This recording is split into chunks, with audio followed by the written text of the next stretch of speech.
কল্যাণী স্টেডিয়ামে IFA শিল্ডের group পর্যায়ের গুরুত্বপূর্ণ ম্যাচে আজ মুখোমুখি ইউনাইটেড স্পোর্টস ক্লাব ও Gokulam Kerala football club. United Sports Club এবারের আইএফএ শিল্ডে প্রথম ম্যাচ খেলছে।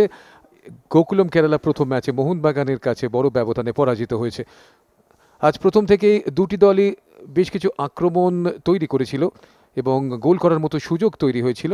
তবে গোকুলম কেরালা প্রথম দিকে প্রাধান্য নিয়ে খেলেছে, বিশেষ করে মাঝ মাঠে আধিপত্য নিয়ে খেলেছে কেরালার এই দলটি এবং বেশ কিছু সুযোগ তৈরি হয়েছিল। প্রথম সুযোগটি এই রকমভাবে এসেছিল ইভানের কাছে। হিওয়ান কার্লস ভলি মেরেছিলেন, কিন্তু একটুর জন্য লক্ষ্যভ্রষ্ট হয়, বারে লেগে বলটি বেরিয়ে যায়। তারপর ইউনাইটেড স্পোর্টস কিন্তু বেশ কিছু আক্রমণ করে। অ্যালফ্রেড মোয়া, স্পেনের এই খেলোয়াড়, বাঁদিক থেকে আক্রমণ বজায় রেখেছিলেন এবং লেফট চ্যানেলটি সচল রেখেছিলেন গোকুলম কেরালার জন্য। একাধিক ক্রস করেছিলেন, কিন্তু কাজের কাজটি করতে পারেননি অন্যান্য স্ট্রাইকাররা। গোকুলম কেরালা আবারও আক্রমণে দেখুন অ্যালফ্রেড কিভাবে এসেছিলেন এবং এক্ষেত্রে এটি ক্রস রেখেছিলেন। সেনেগালের ডিফেন্ডার টোরে বলটিকে বিপদমুক্ত করেন। দূরপাল্লার একটি শট ছিল গোকুলম কেরালার, কিন্তু আবার লক্ষ্যভ্রষ্ট। এক্ষেত্রে রফিক একটি ভালো সুযোগ পেয়ে গেছিলেন ইউনাইটেড স্পোর্টসের হয়ে, কিন্তু তিনি চলতি বলে শটটি মেরেছিলেন, কিন্তু লক্ষ্যে রাখতে ব্যর্থ হন। দুই গোলরক্ষক কিছু ক্ষেত্রে পরীক্ষার মুখে পড়েছেন বটে এবং দুজনেই কিন্তু যথেষ্ট ভালো খেলেছেন, রক্ষিত দাগার এবং সুরজ আলী। এক্ষেত্রে একটা ক্রস ছিল, আবার একটি হেড এবং আবার লক্ষ্যভ্রষ্ট। এটাই কিন্তু গোকুলম কেরালার আজকের দিনের স্টোরি এখনো পর্যন্ত, অর্থাৎ শেষ পর্যন্ত।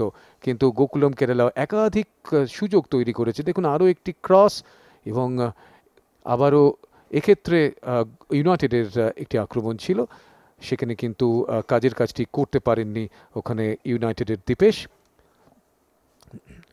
এক্ষেত্রে গুডসিমরাত ব্যাকহেড করেছিলেন, বিপজ্জনক হতে পারত। ক্রিস্টোফার পৌঁছে গিয়েছিলেন। ক্রিস্টোফার এই ক্ষেত্রে কিন্তু একটি বুদ্ধিদীপ্ত শট মেরেছিলেন, কিন্তু রক্ষিত দাগার ডান দিকে ঝাঁপিয়ে পড়ে বিপদমুক্ত করেন। হিওয়ান কার্লস বেশ কয়েকবার বিপজ্জনক জায়গায় পেয়ে গেছিলেন বলটি। আবার একটি ক্রস হিওয়ান কার্লসের, একটুর জন্য এক্ষেত্রে লক্ষ্যভ্রষ্ট হন। হরপ্রীত সিং ডান দিক থেকে বেশ কয়েকটি ভালো ক্রস বাড়িয়েছিলেন। দেখুন কিভাবে লক্ষ্যভ্রষ্ট হলো হিওয়ান কার্লসের এই হেডটি। এই সুযোগগুলোকে কাজে লাগাতে পারলে কিন্তু গোকুলম কেরালা একাধিক গোল করতে পারত। এক্ষেত্রে রামডিনার ক্রস ছিল, আবার একটি শট, সেখানে এটি পেনাল্টির দাবি করেছিলেন, তবে রেফারি খুব কাছেই ছিলেন, তিনি তা নাকচ করেন।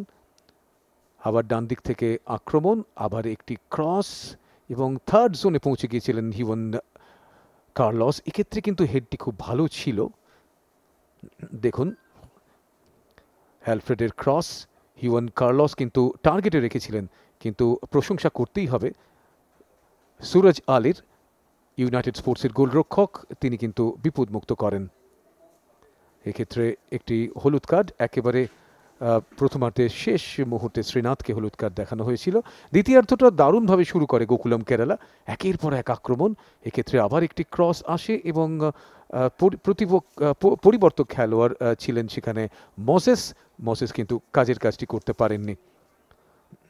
ডান দিক থেকে আবার আক্রমণ করেন ওখানে দীপেশ মুর্মু। দীপেশ তারপরে চোট পেয়ে বেরিয়ে যান। দেখুন আরও একটি শট অ্যালফ্রেড মোয়ার, এক্ষেত্রেও কিন্তু তিনি টার্গেটে বলটি রাখতে পারেননি। দীপেশের জায়গায় নামেন অমিত বসাক এবং অমিত কিন্তু নেমেই কাজের কাজটি করেন। দেখুন চমৎকার ক্রস লালরেম রুয়াটার ডান প্রান্ত থেকে, এবং ঠিক সময় ঠিক জায়গায় পৌঁছে গেছিলেন ওখানে অমিত বসাক। যে অমিত বসাক কলকাতা ফুটবল লিগের শেষ ম্যাচে ইস্টবেঙ্গলের বিরুদ্ধে একেবারে শেষ মুহূর্তে ইউনাইটেডের হয়ে সমতা ফেরান এবং ম্যাচটি নাটকীয় রূপ নেয় ওই গোলের পরেই, যদিও সেই ম্যাচে পরাজিত হয় ইউনাইটেড 1-2 গোলে, কিন্তু আজ আর তেমনটি হয়নি। আজকে এই গোলটি কিন্তু তফাৎ করে দেয় ইউনাইটেড ও গোকুলমের মধ্যে। গোকুলম কেরালা তারপরেও বেশ কিছু আক্রমণ করে, যদিও ইউনাইটেড স্পোর্টসের খেলোয়াড়দের শরীরী ভাষা অনেক বেশি ইতিবাচক হয়ে যায় এই গোলটি পাওয়ার পর, অনেক বেশি আত্মবিশ্বাসী দেখায় তাদের। তবে গোকুলম কেরালা শেষ মুহূর্ত পর্যন্ত আক্রমণে যাওয়ার চেষ্টা করে। ক্রিস্টোফার বেশ কয়েকবার আক্রমণ করেন, কিন্তু বেশ কয়েকবারই তিনি অফসাইডের বিধিভঙ্গ করে ফেলেন। এক্ষেত্রে একটি জোরালো ট্যাকল ছিল। এখানে সেলা টোরে লুজ বল প্রায় পেয়ে গিয়েছিলেন। গোকুলাম কেরালা একেবারে শেষ মুহূর্ত পর্যন্ত, অর্থাৎ অ্যাডেড টাইমে যখন খেলা হচ্ছে তখনও কিন্তু আক্রমণ চালিয়ে যায়, যদিও আক্রমণের সেই ধারটি লক্ষ্য করা যায়নি। শ্রীনাথ বেশ কয়েকবার তার পায়ের কাজের ঝলক দেখিয়েছেন আজকে। ক্রিস্টোফার এক্ষেত্রেও কিন্তু অফসাইডের বিধিভঙ্গ করে ফেলেন। আবার অ্যালফ্রেডের ক্রস, এক্ষেত্রেও কিন্তু কাজের কাজটি করতে পারেননি ওখানে এডওয়ার্ডো বা ইউয়ান কার্লসরা।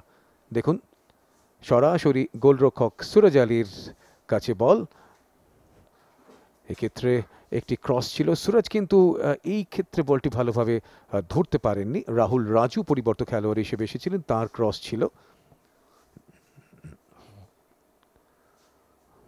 এখানে খুব ডেসপারেটভাবে আকসুয়ান্না বলটির জন্য লড়াই করেছিলেন এবং টোরের প্রায় পিঠের ওপর উঠে পড়েছিলেন, কিন্তু বলের নাগাল পাননি। কিছুটা হিগুয়েতা স্টাইলে সুরজ আলী বেরিয়ে পড়েছিলেন, বিপদ অবশ্য হয়নি। এক্ষেত্রে কিন্তু একটা গোলের সম্ভাবনা, অর্থাৎ দ্বিতীয় গোলের সম্ভাবনা প্রায় তৈরি হয়ে গেছিল। রোয়াটা বলটি চিপ করে দিয়েছিলেন আগুয়ান গোলরক্ষকের মাথার উপর দিয়ে, কিন্তু রক্ষিত দাগার সুন্দরভাবে হাতটি বাড়িয়ে বিপদমুক্ত করেন। এমিল বেনি পরিবর্তক খেলোয়াড় হিসেবে এসেছিলেন, তার একটি ক্রস, তার একটি পাস, এবং সেখান থেকে রাহুল রাজু প্রায় বলটি পেয়ে গেছিলেন, কিন্তু বিপজ্জনকভাবে পাটি বাড়িয়ে দিয়েছিলেন, যে কারণে তাকে হলুদ কার্ড দেখিয়ে সতর্ক করে দেওয়া হয়। একেবারে শেষ মুহূর্তে আক্রমণ, একেবারে ডেসপারেটলি সেটিকে বিপদমুক্ত করেন টোরে।